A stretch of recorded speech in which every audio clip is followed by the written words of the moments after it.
存款呢20万以上的家庭要注意了啊！明年开始呢，将不可避免的迎来3大麻烦。朋友们，大家好！一直以来呢，中国居民呢爱存钱，在全球呢都是出了名的啊。不过呢，国内存钱的一个主力军呢依然是老年人，因为老年人呢这个收入比较稳定，消费的需求呢也不怎么高，每个月呢总是能够省下一些钱来。而最近这2年呢，很多年轻人呢也都喜欢把钱呢存到银行里面，主要呢是为了应对一个失业、包括疾病等突发事件。不过呢，根据业内人士表示啊，存款在20万以上的一个家庭要注意了，从明年开始也不可避免的会迎来3大麻烦。那第一个麻烦呢，就是存款的一个利率呢在不断的下降啊。今年以来呢，银行的一个存款利率在不断的下调。银行呢之所以要下调存款的一个利率，主要就是因为呢，现在银行的一个存款，包括存款的人实在是太多了啊。银行呢希望能够通过呢降低这个利率，迫使居民呢把存款拿出来能够用于消费或者是投资。预计呢明年的一个存款利息呢仍有下降的一个空间，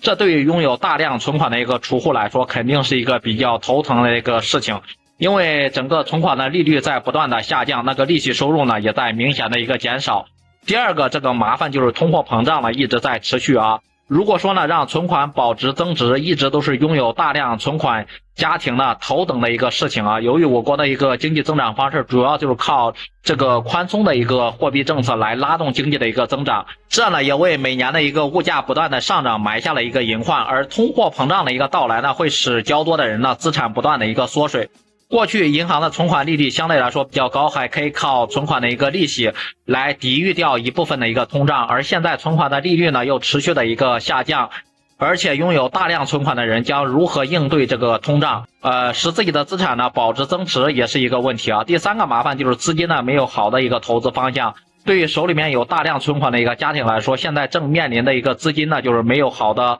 投资方向的一个苦恼。现如今呢股市的市场还是在这个300点左右徘徊嘛，多数股民呢都处于亏损的一个状态，缺乏赚钱的一个效应啊，包括投资股票基金很有可能会出现大面积的一个亏损，而银行理财产品呢已经打破了一个刚性的一个兑付。如果呢理财产品呢出现亏损，那么这个亏损呢肯定是要有投资者自己承担的。显然呢，面对当前风险较大的一个投资环境啊，投资这种高收益品种呢大概率会面临资产缩水的一个风险，而把钱呢继续存在银行里面，你也将面对这个存款贬值的一个问题。在以上3种情况下，对于拥有大量存款的人该如何积极的应对呢？也欢迎呢大家能够在评论区里面发表您的观点和看法。好了，本期视频呢我们就拍到这里，下期视频再见。